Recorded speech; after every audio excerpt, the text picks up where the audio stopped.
Donc déjà, bonjour à tous et puis bienvenue pour ce live technique Arvalis. Donc on va parler des résultats et des préconisations Arvalis pour la partie maïs. Et donc aujourd'hui, on va parler à deux voix. Donc vous aurez des présentations donc de deux ingénieurs Arvalis.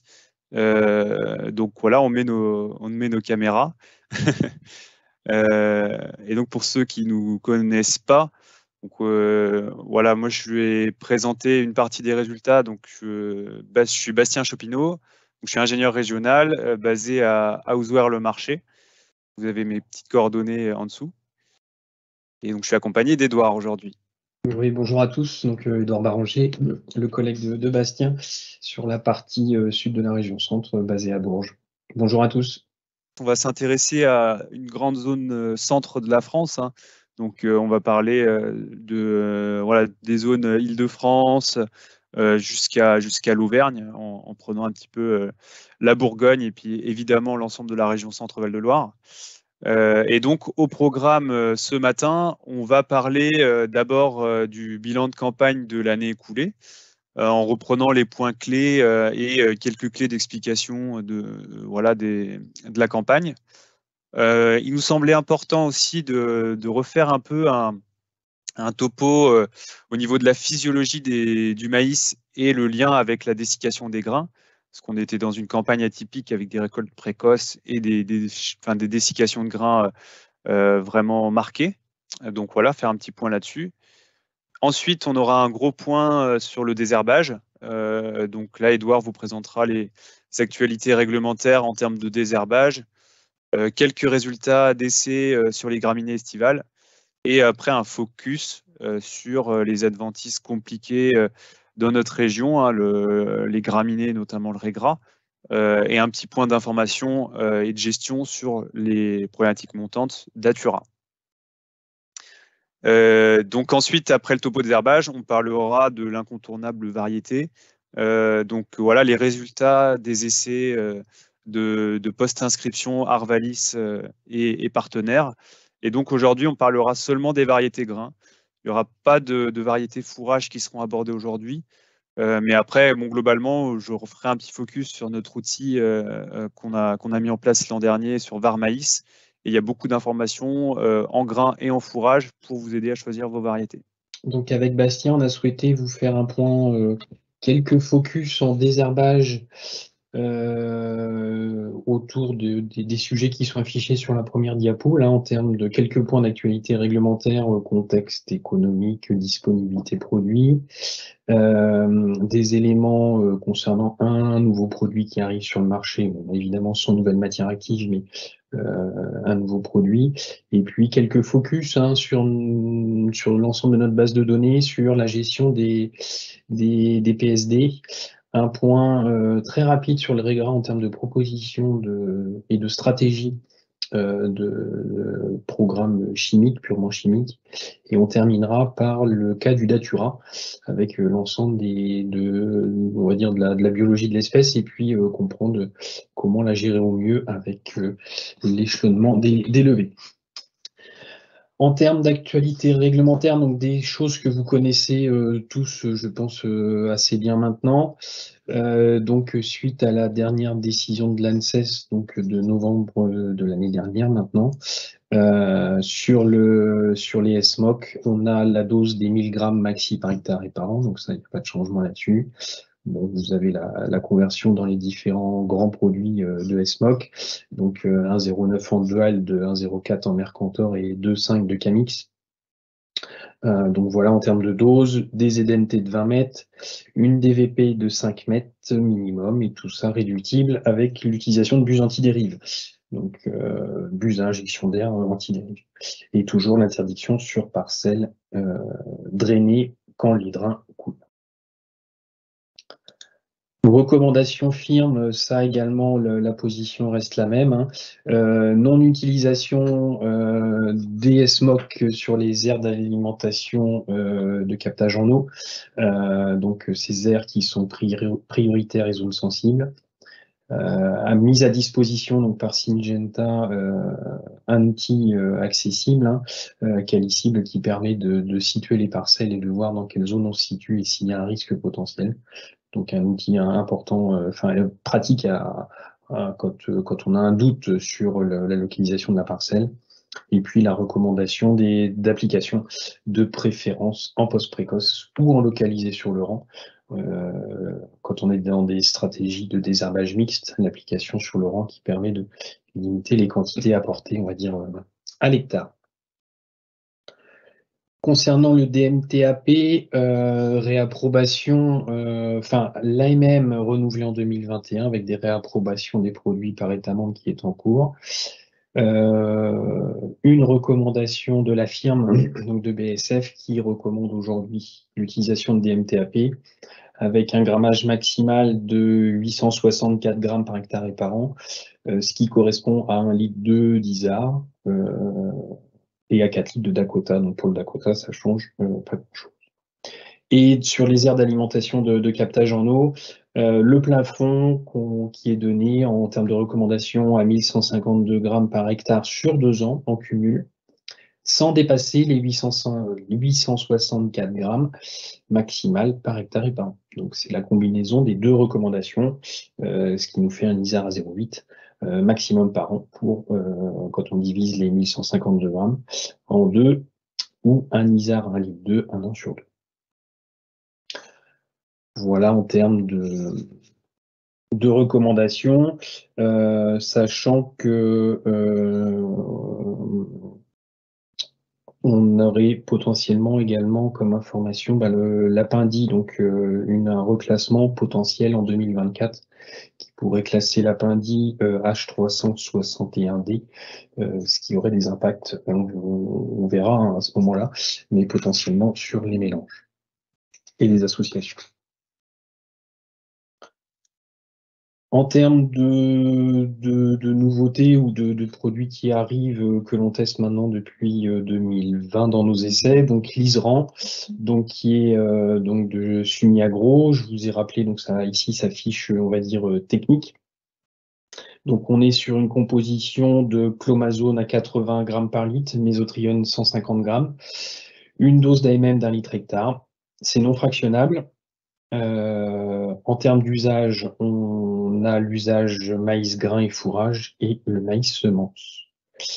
En termes de DAR, DRE, vous voyez des choses assez classiques. En termes de classement, on a les phrases 361D, donc ce qui va nous empêcher les mélanges avec l'isoxaflutol, l'apindi et la tricétone. Et la phrase 373, H373, qui va nous bloquer les mélanges avec le Lodis, le Souverain ou le Starship. Donc voilà. Pour la fiche technique de l'ISRAN, comme je vous le disais, c'est côté ISRAN en termes de résultats techniques, voilà ce que l'on a. Alors, je vous ai mis donc la synthèse efficacité ISRAN 1 litre hectare donc sur nos essais de 2020, 2021, 2022. Donc des graphiques en forme de radar que vous avez l'habitude de voir. Donc on voit des efficacités intéressantes. Donc là, c'est les efficacités à 30 jours. Et on estime que quand on a en vert, vous avez le panel et la distribution mini-maxi des efficacités notées dans les essais, et en rouge, le trait rouge, c'est la moyenne. Et pour que l'on considère qu'une efficacité sur une adventice, il faut que le trait rouge arrive au-dessus du pointillé qui est notre seuil de satisfaction des herbages, une note de 7. On retrouve des efficacités ici intéressantes sur Renoué. Sur Morel, la moyenne est bonne, mais vous voyez qu'il y a une grande variabilité d'efficacité du produit avec du très bon, du très mauvais. Mercurial, c'est plutôt pas mal avec une distribution resserrée. Kénopode, également très variable en termes d'efficacité, avec du très bon, du très mauvais. Digitaire, on resserre un petit peu la distribution et vous voyez qu'on est en dessous de notre note de 7 en termes d'acceptabilité. Ceter, on n'est pas bon et c'est variable. Panique, on n'est pas très bon. Et je reviens, Véronique, on est bon. Mouron, on est bon.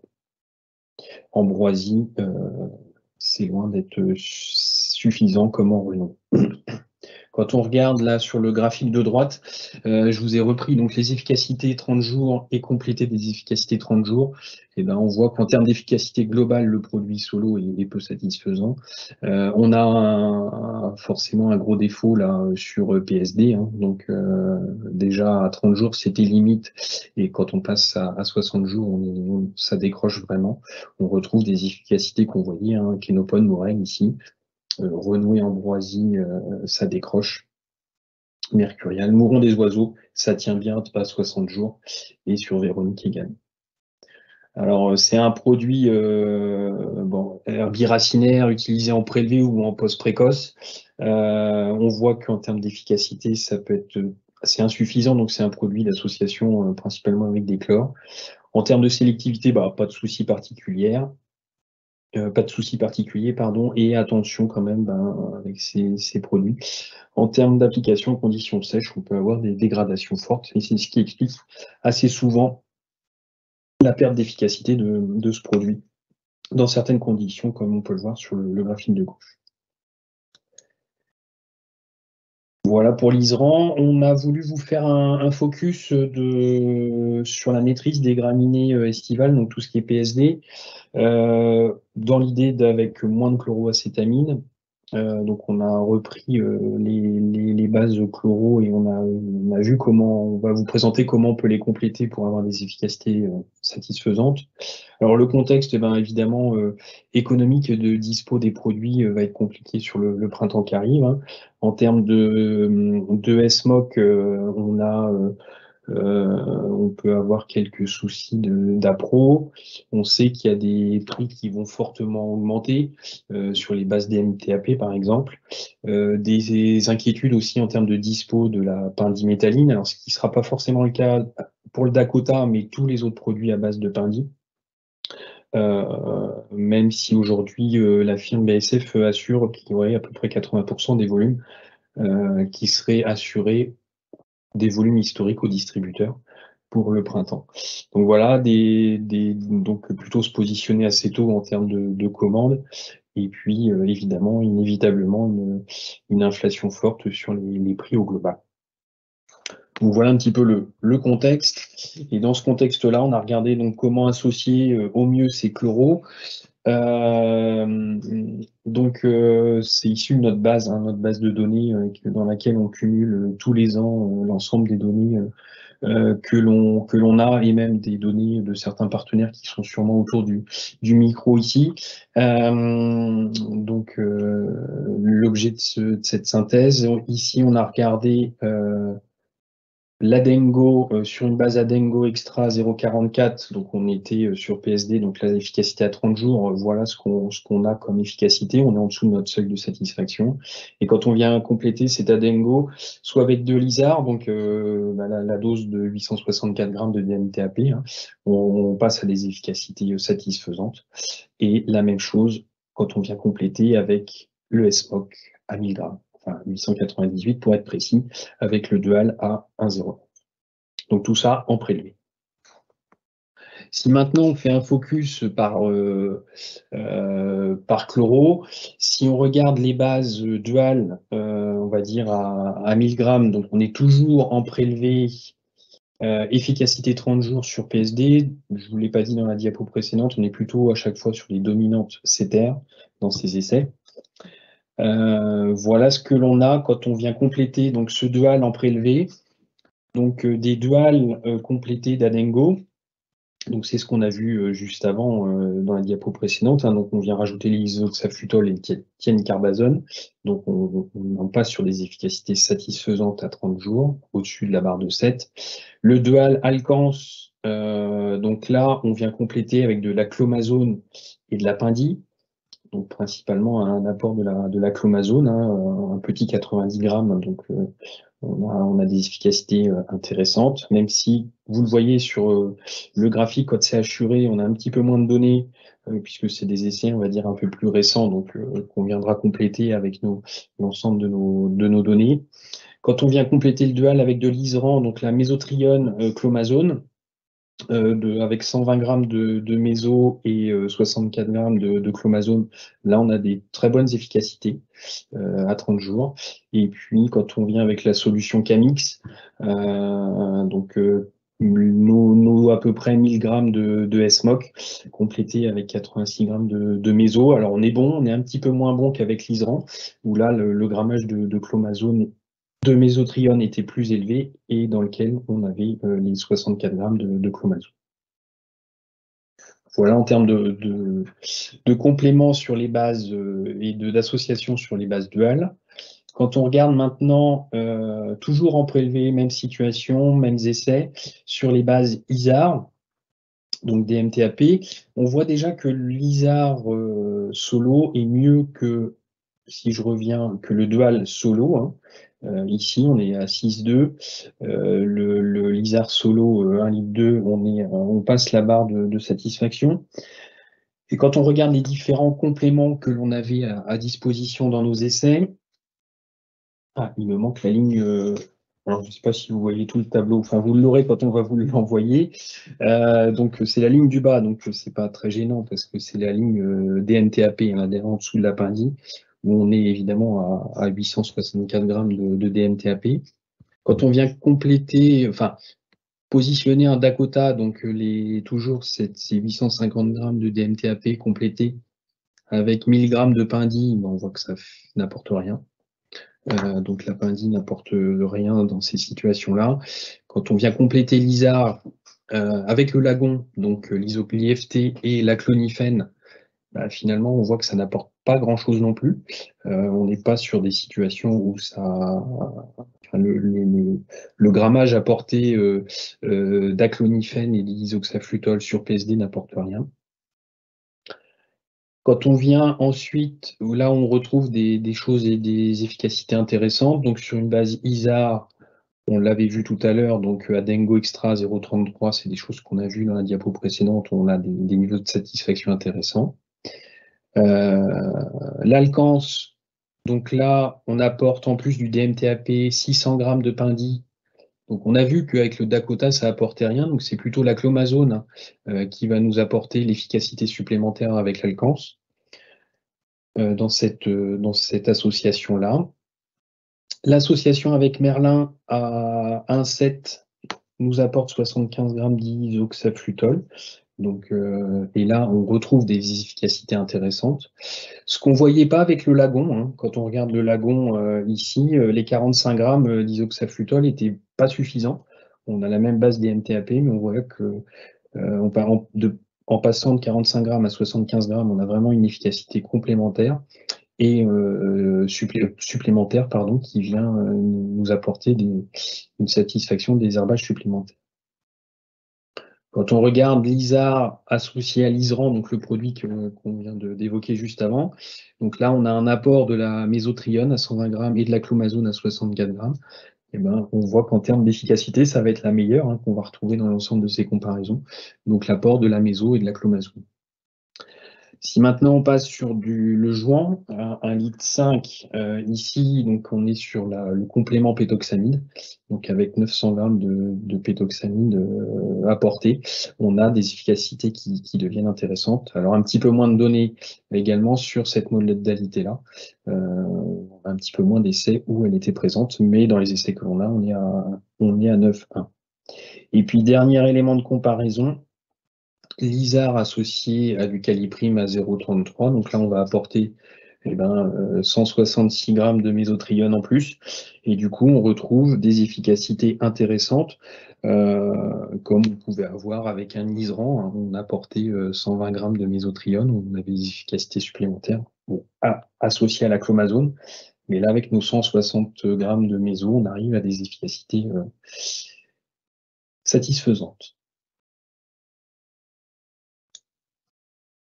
Alors, autre élément de comparaison sur des bases pétoxamide. Alors là, on a des données, on a pas mal de données, on est toujours aux mêmes essais, toujours en prélevé. On retrouve sur une base ISAR 1,2 litre une efficacité qu'on avait tout à l'heure, tout juste satisfaisante, on va dire. Et quand on vient comparer la pétoxamide avec différentes associations, donc on a le joint à 2 litres. Dans les 2 premières situations, donc on apporte 1200 grammes de pétoxamine. Et ben, on voit que c'est pas bon, même quand on l'associe avec 160 grammes de mésotrione, ou donc avec le caliprime extra, ou avec l'alkance, avec la clomazone et l'apindie. Bon, l'apindie, on sait, on a vu dans les résultats précédents que ça n'avait pas d'apport significatif, mais on va dire que l'apport de la clomazone sur une base 1200 grammes de pétoxamine n'est pas suffisante. Et puis on a l'association Jouan Starship pétoxamine mésotrione, qui n'est pas non plus, enfin qui est tout juste significatif. Alors c'est assez à prendre avec quelques pincettes quand même, puisque quand on regarde l'association Jouan-Caliprime, là on a des dégrammages en dessous et on est un petit peu mieux. Donc on reste sur l'épaisseur du trait et on voit que ça peut être délicat en termes de positionnement quand même et en termes de satisfaction moyenne. Donc quand même des résultats derrière tout ça assez réguliers et surtout, bah, c'est ce que j'ai rajouté en bas, surtout quand on va être sur des applications en sol sec, avec des pertes d'efficacité, on va dire, assez significatives dans ce cas-là. Voilà pour tout ce qui était PSD et les chloros. Petit focus gestion du régras. Alors évidemment, ces éléments-là, vous les retrouverez dans le choisir. Hein, Maïs qui sortira, bah, tu nous diras, Bastien. Gestion du régras. Maintenant, juste un focus sur la stratégie. Hein, voilà un exemple de programme que l'on pourra proposer et que l'on va proposer. Donc toujours la stratégie de gestion du régras. Et ben, la gestion du régras est difficile, hein, au même titre qu'en serre à la paille. La prélevée ou la post précoce est incontournable, voire l'association des deux. Donc c'est des stratégies incontournables pour venir taper très tôt les régras. Et évidemment, ça va sans le dire, mais attention également à avoir des préparations de semis qui nous laissent un sol quasiment propre. C'est-à-dire qu'on n'ait pas du repiquage au moment de la dernière préparation de régras qui pourrait déjà être au moment du semis du maïs, ce qui pourrait être à plus de déjà en phase talage, comme ça peut arriver certaines fois. Et donc là, on est totalement inefficace ensuite avec les stratégies de produits racinaires.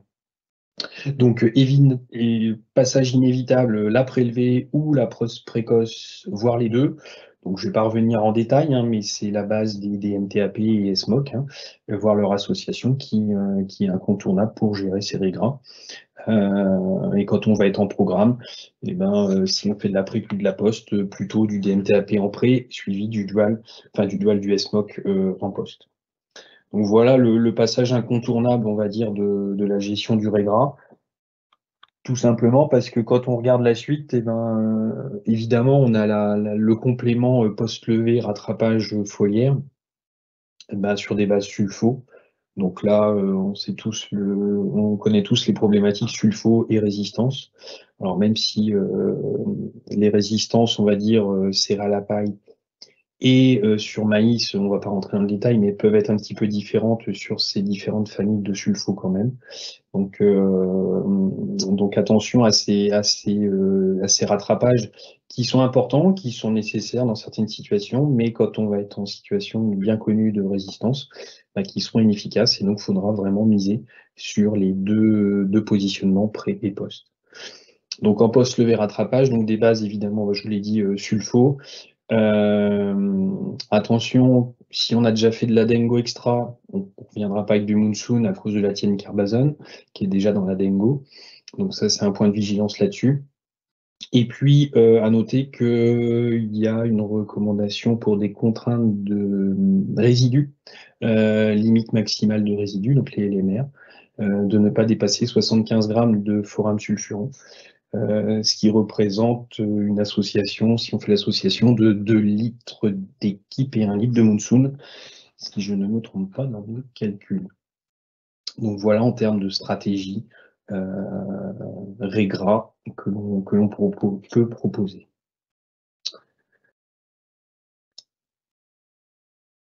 Pour terminer sur la partie désherbage, on voulait vous faire un focus sur le Datura. Datura qui pose dans certaines régions de plus en plus question, et qui pose question également parce que on a des contraintes réglementaires et de normes qui sont sur la présence d'alcaloïdes qui avec des limites et des seuils à ne plus dépasser. Alors, je passe assez rapidement. On vous a remis là, cette première diapo, hein, qui est la carte d'identité du Datura. Je reviendrai juste sur en termes de caractéristiques, sa capacité de germination à plus de 10 cm. Et c'est en partie là le souci de la gestion du Datura, c'est que cette capacité à germer très profondément entraîne des levées échelonnées et parfois des levées tardives qui ne vont pas être contrôlées par des prés ou des postes précoces. Et on va avoir des levées tardives dans les maïs, tant qu'on a de la lumière qui va passer. Et ces levées échelonnées vont fortement compliquer la gestion du Datura.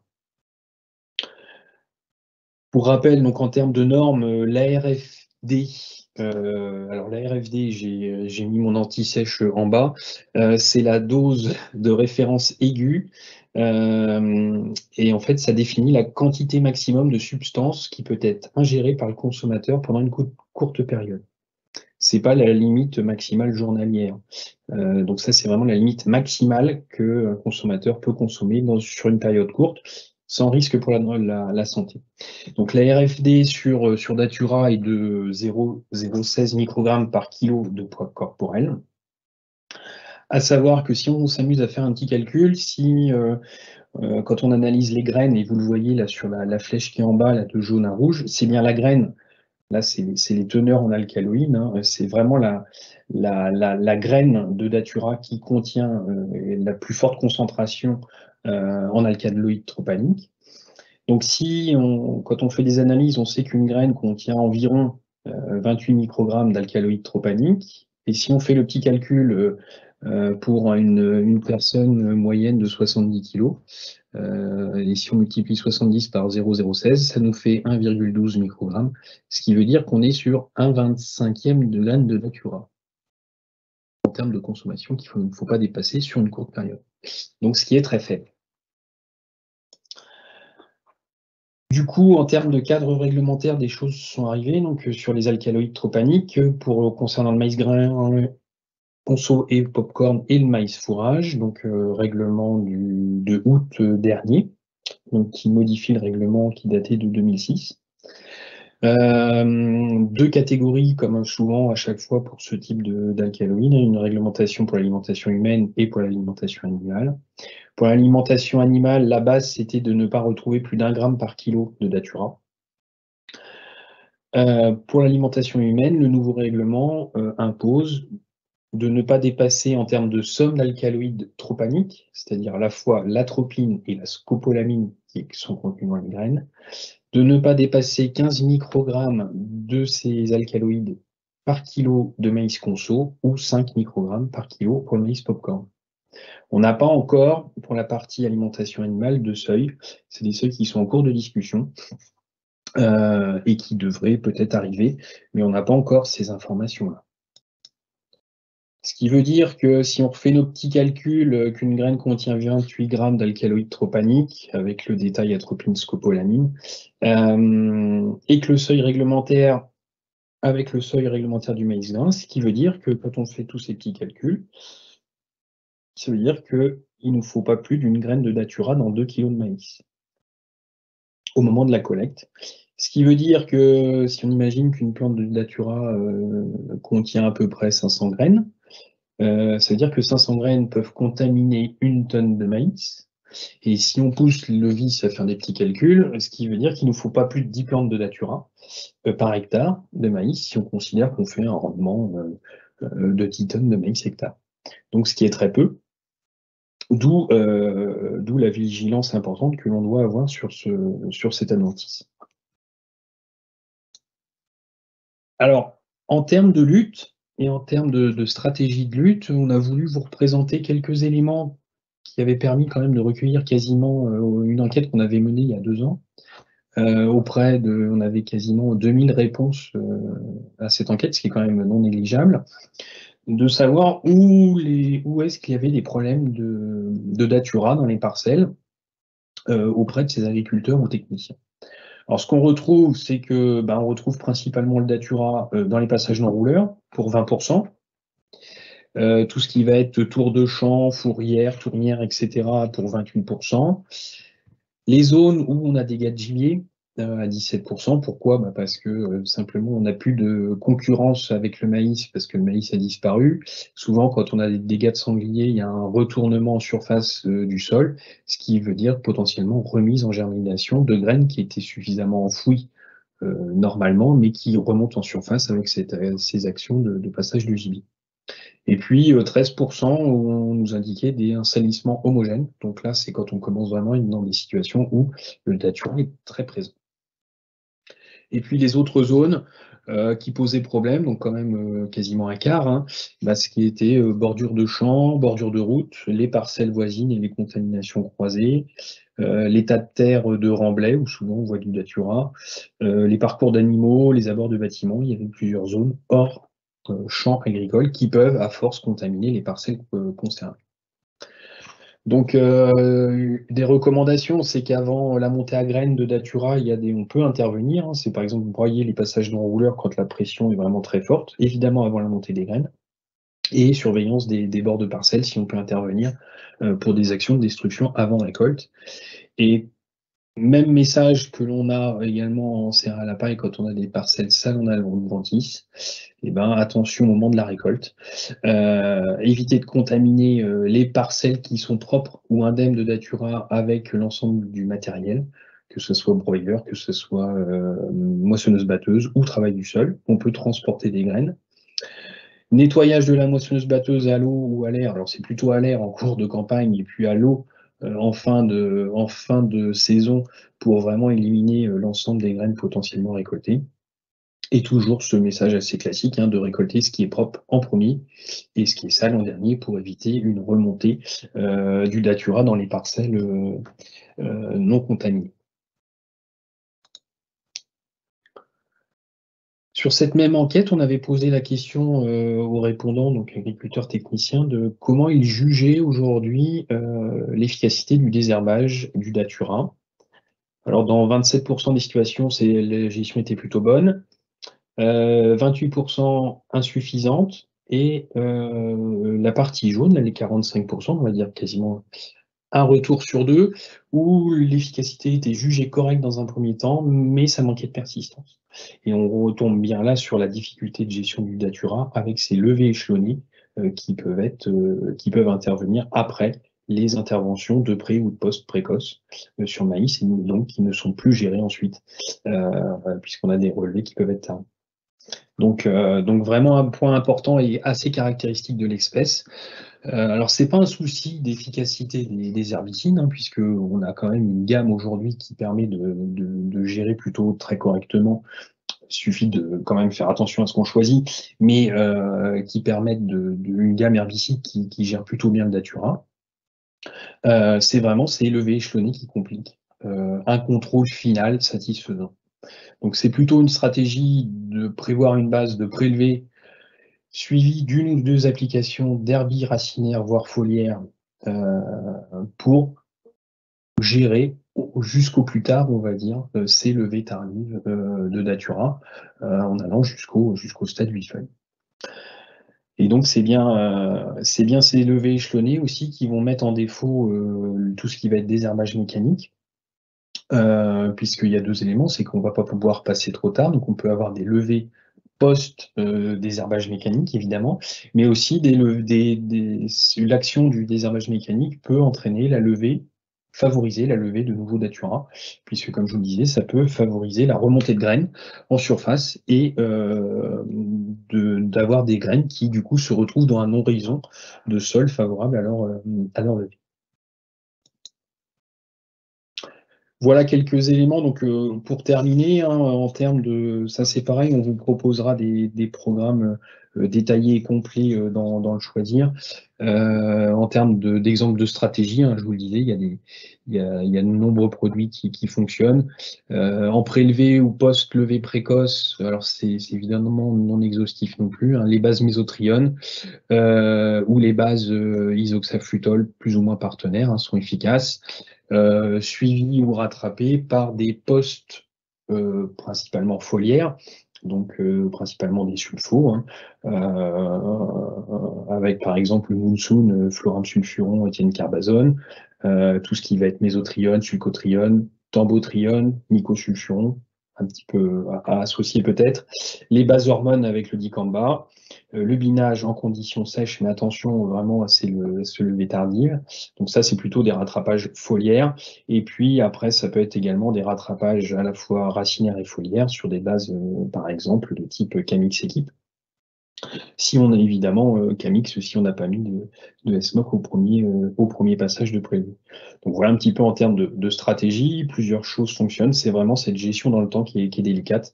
Et c'est quand on est vraiment en très forte infestation, des passages tardifs peuvent être justifiés, par exemple avec des hormones ou dicamba, clopyralide, avec des stratégies d'application en podillard en dirigé sur l'interrang.